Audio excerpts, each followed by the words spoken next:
Que legal, um prazer tê-la aqui, principalmente trazendo esse dado novo aí da nossa inflação, que subiu um pouquinho, né? Muitos falavam até uma subida maior ali de 0,33, mas veio 0,26% em setembro, 0,03 ponto percentual acima de agosto. Queria que você comentasse um pouquinho sobre esse dado, entrasse um pouquinho mais no detalhe, claro, aí para explicar o que impulsionou essa alta, o que você pode falar mais um pouco sobre a nossa inflação em setembro? Claro, se a gente pegar esse número e fizer a decomposição, a gente acaba chegando numa contribuição maior dos itens ali administrados e com destaque dos combustíveis. Mas o que é mais importante aqui quando a gente olha, né, para analisar esse dado, é que, na verdade, ele veio abaixo das expectativas de mercado, né? Então, o mercado esperava uma alta maior para o mês e essa alta não veio. Então, a composição, quando você abre esse número, ela foi marginalmente em linha, ela foi bem em linha com o que a gente olhava aqui e marginalmente positiva. E aí, por quê? Se você olhar ali os itens semiduráveis, os itens duráveis e os alimentos que estão, na verdade, nos não duráveis, você teve uma contribuição menor do que da última leitura do IPCA, que foi do IPCA 15, né? No geral, a gente teve um mês com muitos itens caindo em relação à última leitura, então a gente chama isso de a difusão do índice, né? Ela veio menor, então tem menos itens pressionando a inflação. E apesar da diferença não ter sido tão grande, né? Essa composição melhor, ela indica para a gente que o Banco Central deve continuar essa queda de juros que a gente tem visto aí das últimas reuniões. Tá, legal. Então, quer dizer, a gente pode esperar uma sequência, porque a gente vem falando aqui de 0,5 ponto percentual aqui de queda, né? A gente teve essas duas últimas decisões. A perspectiva, então, para frente é continuar, nada muda, mas também, por outro lado, também a gente não pode prever uma queda maior, né? Isso. O item mais importante para o Banco Central, que ele tem acompanhado, é aquele grupo de serviços, né? E mais especificamente o núcleo de serviços, né? Quando você olha especificamente para esse item, você vai ver que ele tem tido um comportamento que mostra uma deflação.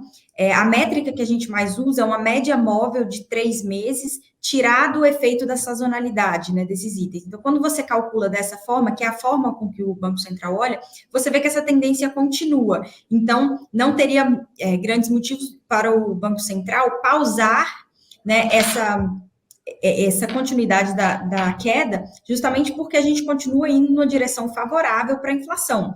Por outro lado, como a surpresa positiva desse mês não veio focada justamente nesses itens, que são os mais sensíveis, então também não tem muito por que a gente acreditar que o BC teria força para aumentar essa queda, né, essa aceleração para os 75, ela nos parece, essa probabilidade não mudou com esse último dado, então a gente continua vendo quedas de 50 daqui para frente. Tá legal. Mesmo a meta inflacionária ali do BC estando acima, né? Lembrando que é 3,25 e acabou ficando nos últimos 12 meses em 5,19%. Mesmo assim, isso aí não é motivo de preocupação. Sim, porque o horizonte relevante do Banco Central, né? O que é isso? Para onde o Banco Central de fato está mirando, não é para essa inflação corrente. A verdade é que qualquer movimento que você tenha na Selic hoje, para cima ou para baixo, ele não atua instantaneamente. A gente tem esse delay de política monetária, esse atraso, né, que a gente chama. Então, você mira essa inflação para daqui 12, 24 meses. Nesse horizonte mais esticado, a gente está dentro da meta de inflação, a gente vê que as expectativas de inflação estão um pouquinho acima, mas muito mais próximas ali da ancoragem. Considerando que a gente teve um período bem extenso de juros muito restritivos, esse efeito defasado ainda está fazendo com que as condições financeiras aqui no Brasil também estejam apertadas. Então, como o nosso horizonte não é do mês, apesar de não ser confortável, de fato, como você falou, ter essa inflação corrente acima da meta, a gente não preocupa em relação aos próximos passos do Banco Central.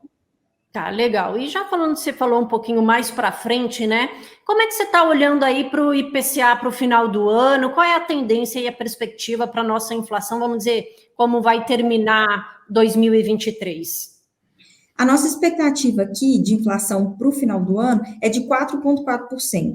Ela está abaixo da média do mercado, se você pegar o relatório Focus, está por volta de 4,8%, e a grande diferença tem sido mais na nossa perspectiva de queda dos combustíveis, né? A gente vê que a gente sempre modelou, né, com um percentual menor de contribuição dos combustíveis agora para o final do ano, por diversos fatores, né, principalmente porque a demanda por derivados do combustível, que é o que de fato bate no nosso IPCA, ela reduz, você tem uma sazonalidade ali que deve levar esses preços para baixo, e de fato foi o que a gente viu nas últimas semanas, né, esse descolamento entre o preço da gasolina com o preço do barril do petróleo, né, especificamente lá fora. Então, algumas linhas ali, né, que compõem o PCA, a gente tem uma visão mais otimista. A gente também sempre teve uma visão mais otimista em relação à alimentação.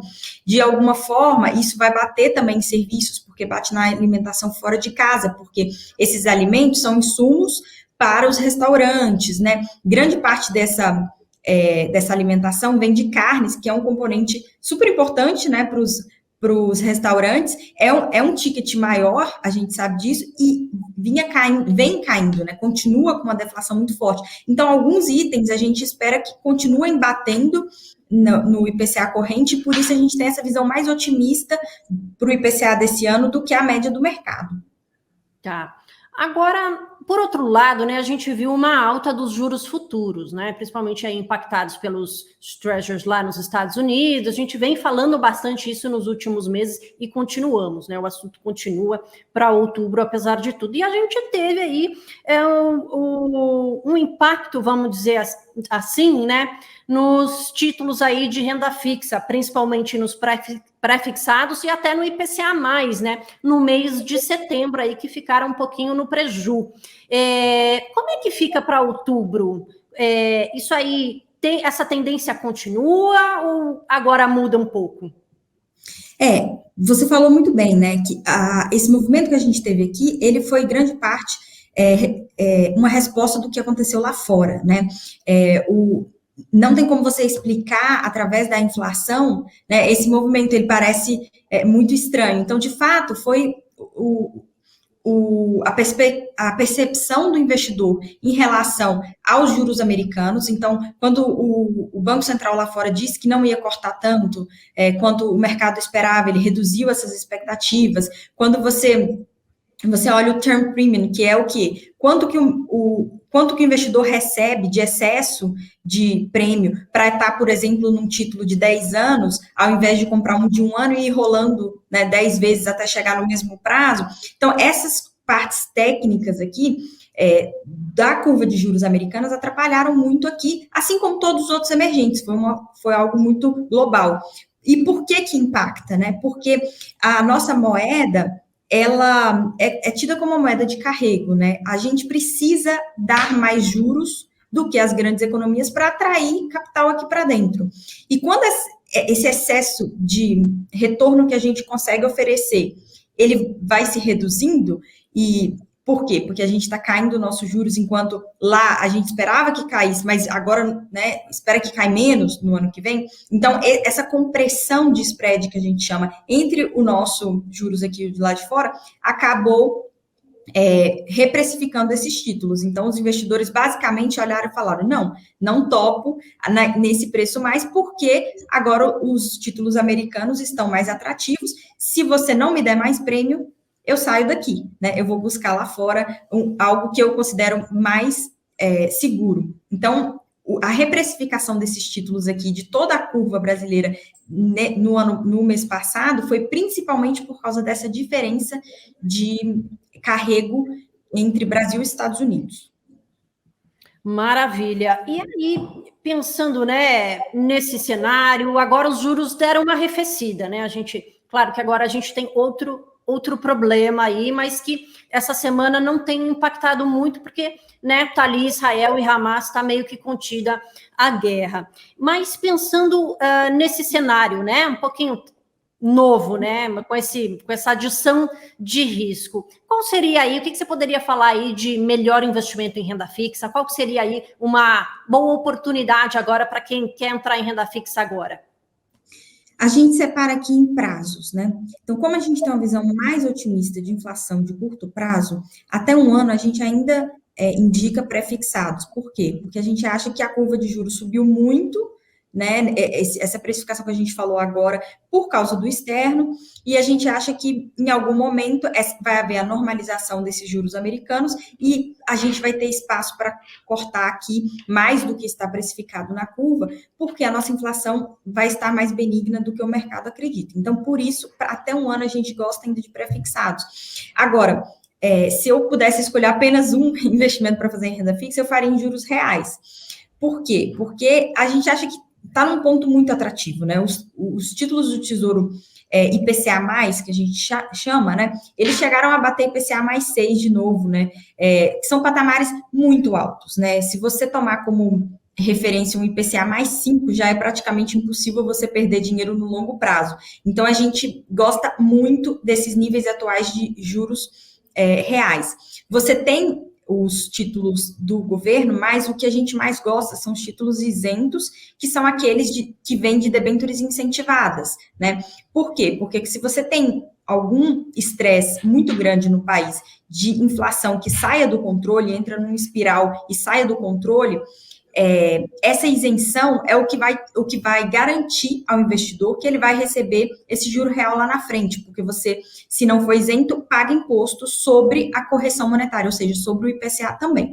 Então, essa semana, a gente indicou aqui para os nossos assinantes a participação, por exemplo, no BDIF11, que é o fundo de debêntures incentivadas listado em bolsa do BTG Pactual. Esse fundo, ele está fazendo mais uma emissão e a emissão está abaixo do preço de mercado, né? Então, a gente acha uma oportunidade muito boa para os investidores para justamente capturar esse IPCA mais isento, que, na nossa opinião, está em níveis muito atrativos.